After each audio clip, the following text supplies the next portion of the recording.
project that we put in was essentially a campaign targeted at 16 to 24-year-olds in London, and we wanted to talk to them about their fashion habits, about their shopping and their clothes disposal. So we've spent money on a social media campaign, we've spent money on some clothing banks which we've rolled out across the city, and we spent money on a pop-up shop which we ran in November last year in Brick Lane.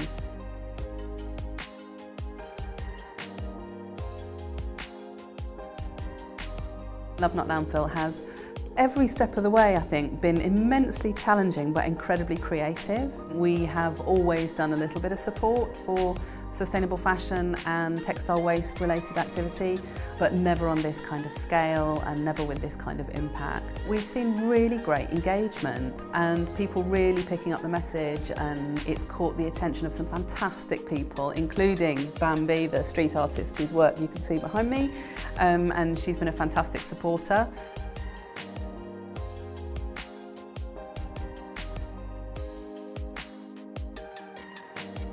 The EU funding's been absolutely vital. We couldn't have done this work without it.